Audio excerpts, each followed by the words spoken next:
Я старанна запісаў усе прозвішчы ў блакнот, пераправерыўшы іх напісанне, бо, як мне здавалася, адно з іх прыйдзецца выкарыстаць у сувязі з забойствам. Асабліва уважліва я паставіўся да прозвішча, што было названа апошнім — Клары Джеймс, дачкі Джиффорда. Існавалі тры прычыны, каб звярнуць на яе асаблівую увагу. Па-першае, Джеймс ударыў Міёна, бо ведаў ці падазраваў. Фред і Пегі не маглі сказаць дакладна, што Міён парушыў адпаведныя межы ў адносінах да дачкі Джиффорда Джеймса. Па-другое, яе прозвішча было ў канцы спіса асоб, якія заходзілі ў дом у другой палове таго дня. Спіса, які Фред атрымаў ад швейцара і ліфцёра. Тыя паведамілі, што яна прыйшла прыкладна ў 6 гадзін 15 мінут. Выйшла з ліфта на паверсе, дзе знаходзіцца студыя, а значыць на 13-м, а крыху пазней, можа, мінут праз 10 выклікала ліфт на 12-й паверх і паехала ўніз.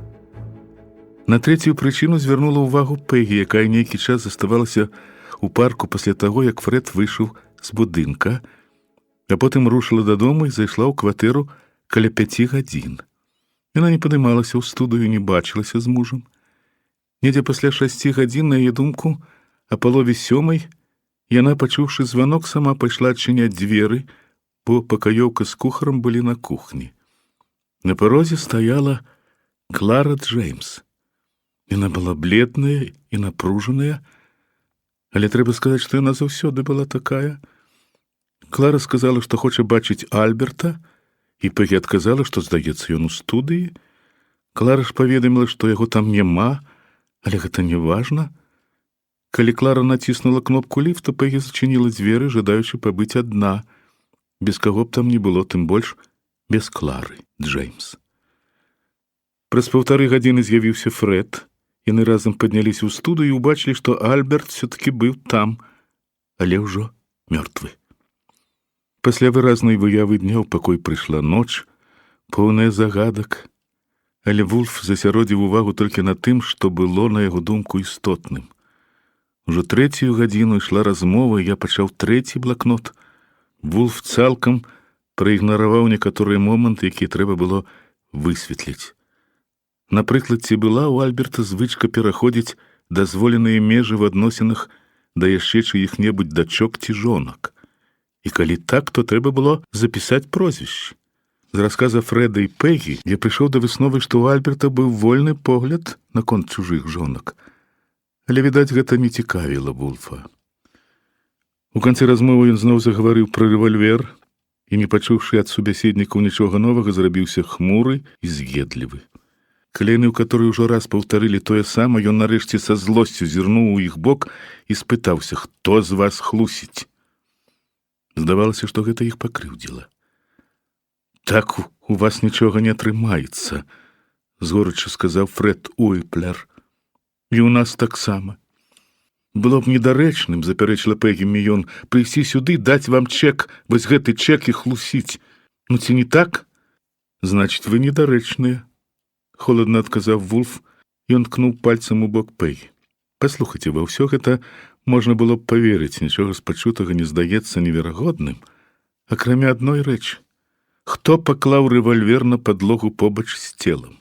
Калі вы абое першы раз зайшлі ў студыю, яго там не было. Вы абое гатовы прысягнуць, і я веру вам. Вы выйшлі са студыі, пайшлі ўніз. Вы, місіс Міён, паваліліся, ён аднёс вас у ваш пакой. Вы былі непрытомныя, так?» «Не», — адказала Пегі, не адводзячы вачэй ад пільнага позірку Вулфа. «Я магла б дайсці сама, але ён хацеў мяне аднесці на руках». «Не сумняваюся, ён так і зрабіў. Вы засталіся ў сваім пакоі. Фред спусціўся на першы паверх, каб скласці спіс тых, каго можна было западозрыць у забойстве, між іншым прадэманстраваўшы тым самым вартую захаплення прадбачлівасць. Вярнуўся, пазваніў у паліцыю, потым доктару, які прыйшоў адразу, бо жыве ў гэтым самым доме. Прайшло не болей 15 мінут паміж тым, як вы і містер Уйплер выйшлі са студыі, і тым, як туды зайшлі ён і доктар. У дзвярах, што вядуць са студыі ў агульны калідор, умацаваны замок, які аўтаматычна зашчоўкаецца, калі дзверы зачыняюцца, і дзверы гэтыя былі зачыненыя. Туды ніхто не мог зайсці на працягу тых 15 мінут. Вы кажаце, што ўсталі з ложка і пайшлі ў залу, што ніхто не змог бы прайсці тым шляхам, не заўважаны вамі. Пакаёўка і кухар былі на кухні, не ведаючы, што адбываецца ў доме. Такім чынам ніхто не заходзіў у студыю, і ніхто не клаў рэвальвера на падлогу. Ну, нехта гэта зрабіў, запярэчыў Фрэд.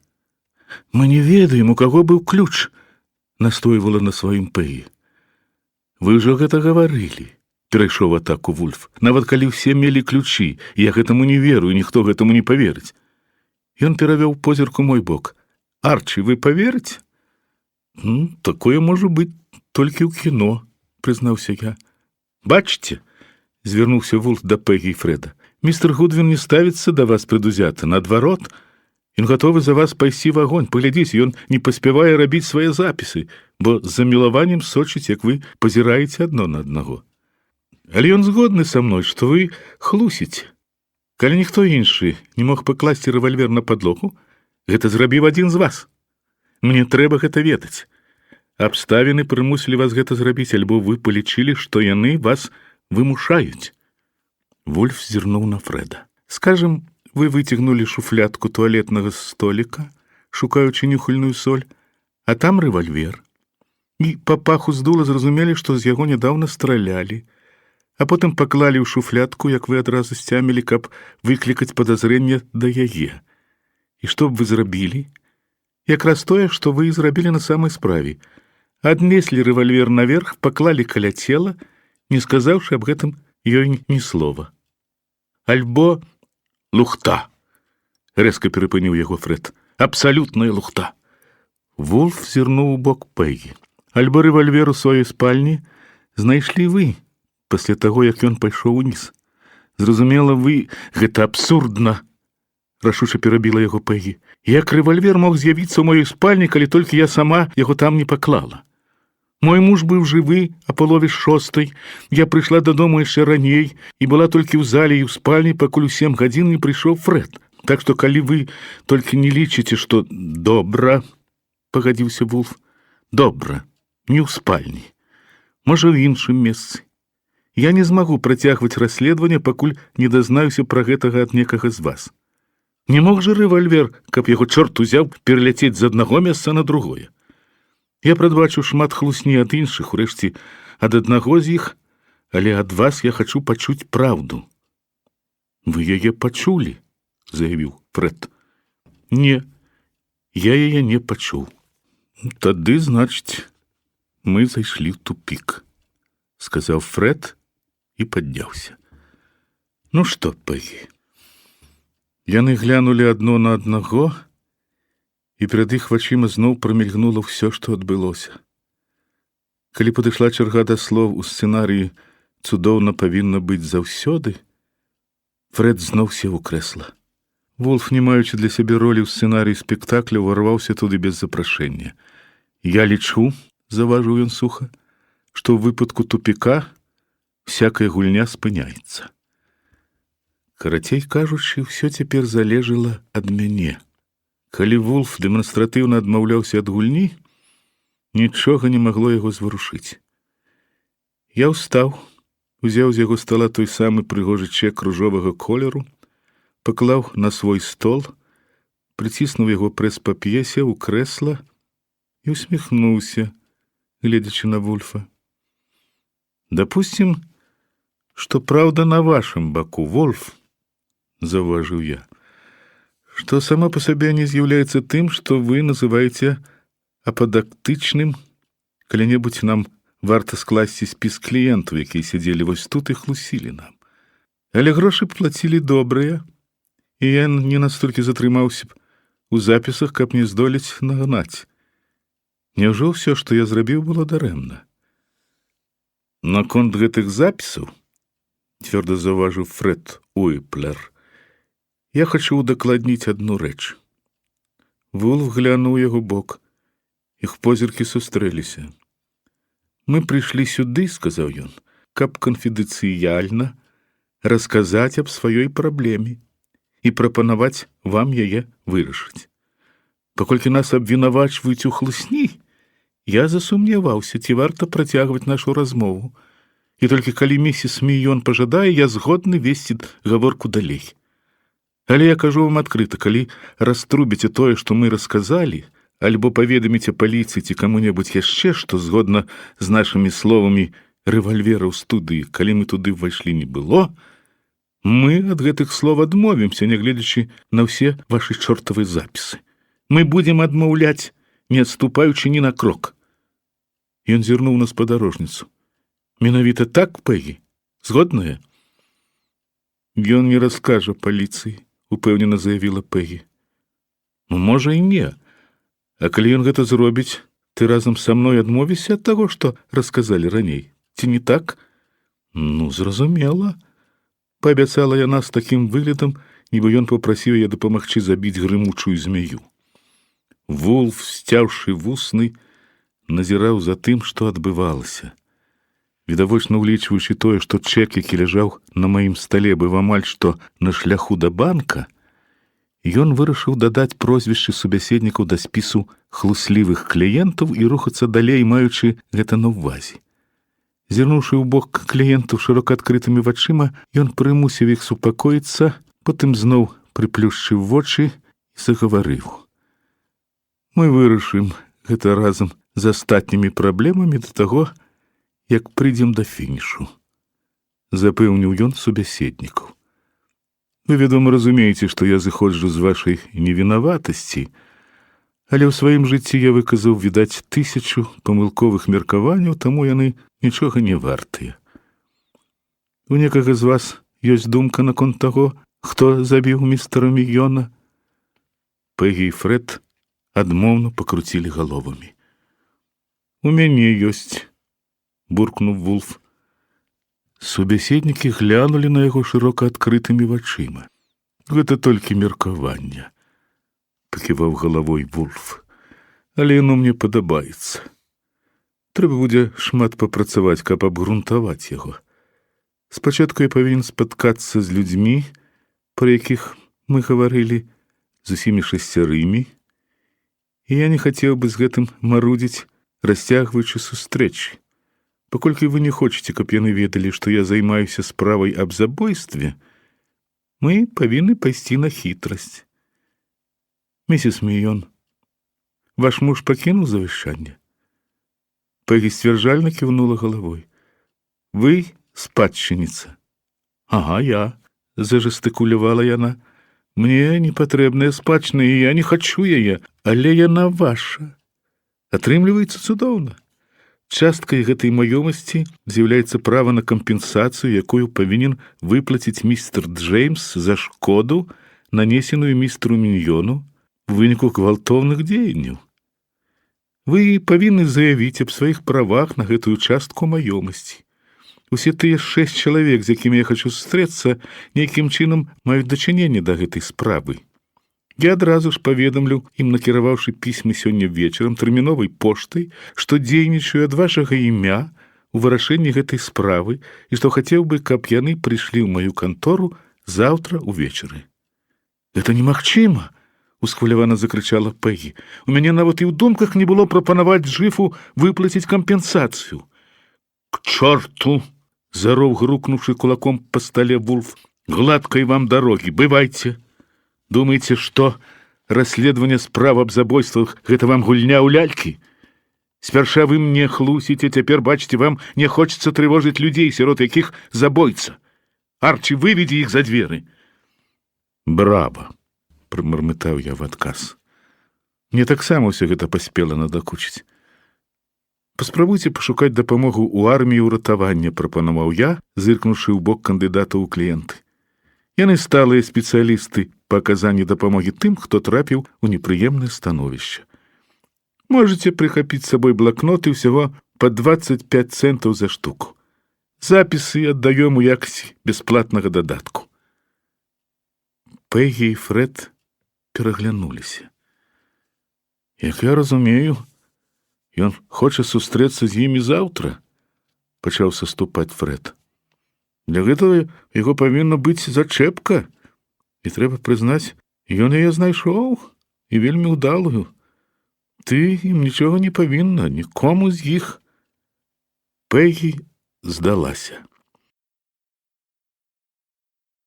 Пасля высвятлення шэрагу дэталяў, самай важнай з якіх былі адрасы, місіс Міён і містер Уіплер пайшлі.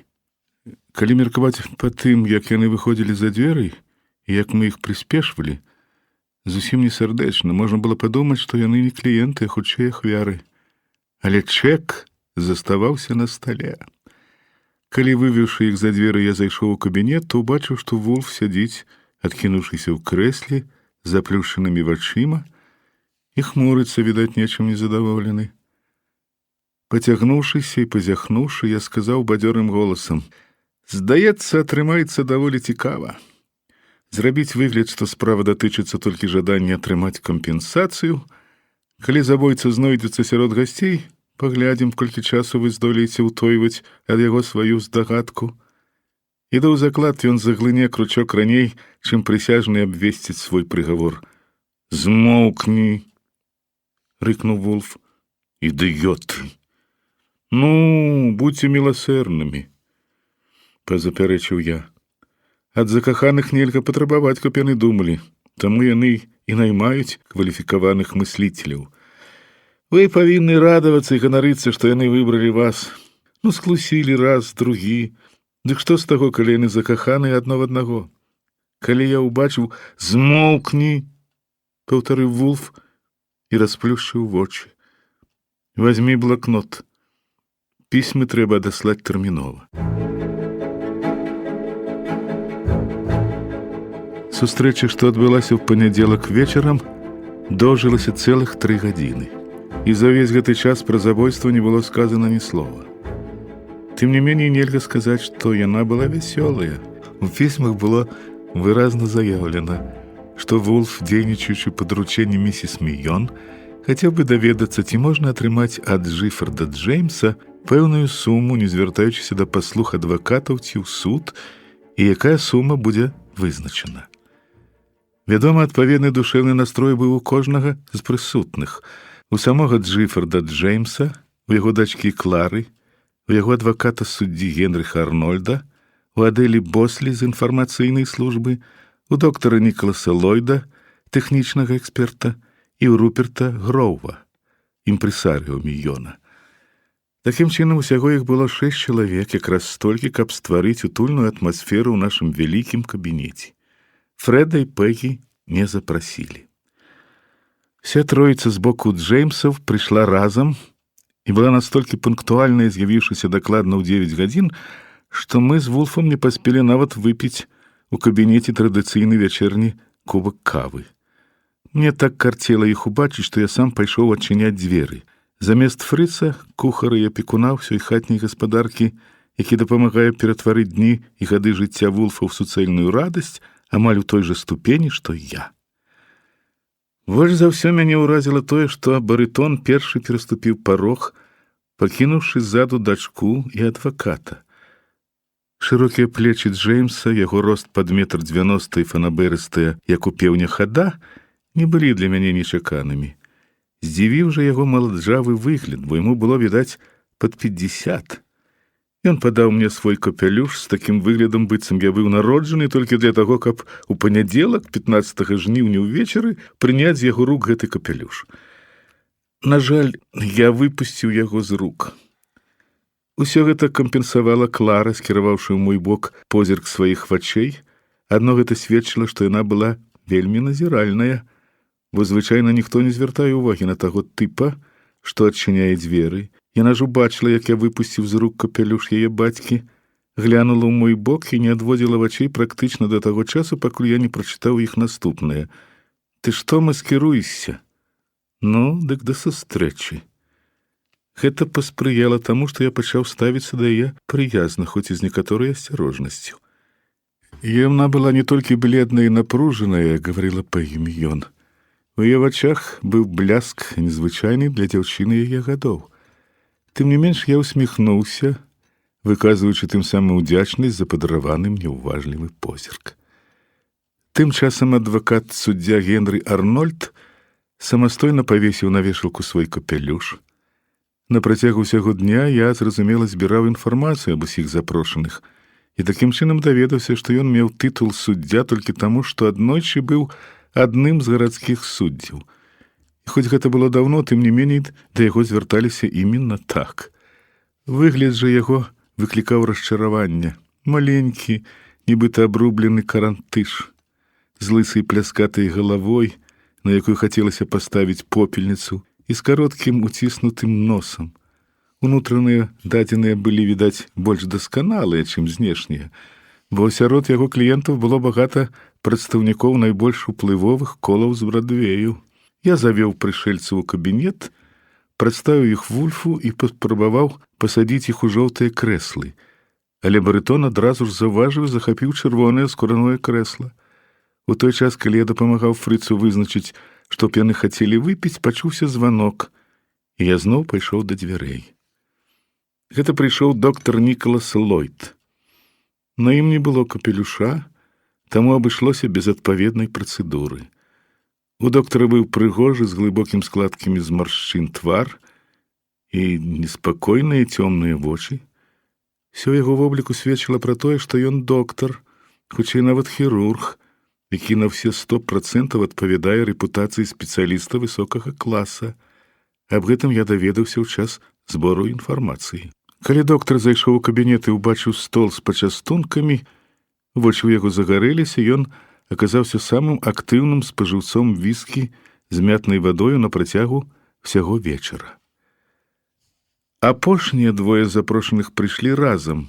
Прынамсі, яны аказаліся разам на ганку, калі я адчыніў дзверы. Скураное чырвонае крэсла я, напэўна, прапанаваў бы Адэлі Бослі, калі б на ім не рассеўся Джеймс. Яна паціснула мне руку і сказала, што ўжо даўно хацела пазнаёміцца з Арчі Гудвінам, але гэта быў звычайны этыкет супрацоўніка інфармацыйнай службы ў зносінах з грамадскасцю, і таму гэтыя словы не затрымаліся ў маёй галаве. Справа ў тым, што з-за свайго стала я звычайна мог бачыць твары прысутных толькі ў профіль, і толькі твары тых, хто сядзеў у чырвоным скураным крэсле, я бачыў цалкам. А гэты твар мне спадабаўся. Нельга сказаць, што Адэль Бослі была падобная на тых прыгажунь у часопісах, здымкі якіх клеяць на сценах. Да таго ж, калі Клара Джеймс толькі нарадзілася, Адэль была ўжо ў 5 ці нават 6 класе, але яе гладкая загарэлая скура, прыгожыя вусны і карычневыя вочы складалі выдатны антураж. Руперт Гроў не павітаўся за рукой, гэта мяне не засмуціла. Ён, можа, добра апекаваўся справамі Альберта Міёна, але, відаць, не вельмі клапаціўся пра свой выгляд. Мужчына можа быць мажным, і тым не меней можа захоўваць цэльны воблік, як, напрыклад, Фальстаф ці Ніра Вульф. Гэта ж стварэнне страціла ўсякае разуменне прапорцый. Ногі кароткія, а амаль уся астатняя частка тулава месцілася ў той яго трэці, што аказалася пасярэдзіне. Для таго, каб заставацца ветлівым, зазіраючым ў твар, даводзілася збірацца з духам. Менавіта гэтак я і зрабіў, бо мне трэба было скласці для сябе уяўленне пра ўсіх прысутных.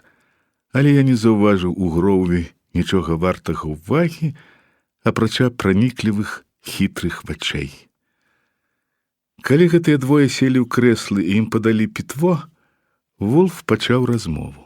Ён папрасіў прабачэння за тое, што быў вымушаны патурбаваць іх у такую спёку, але сумленне і справядлівае рашэнне існуючай праблемы можна знайсці толькі ў тым выпадку, калі ўсе асобы, якія маюць да яе дачынення, змогуць выказаць свае адносіны.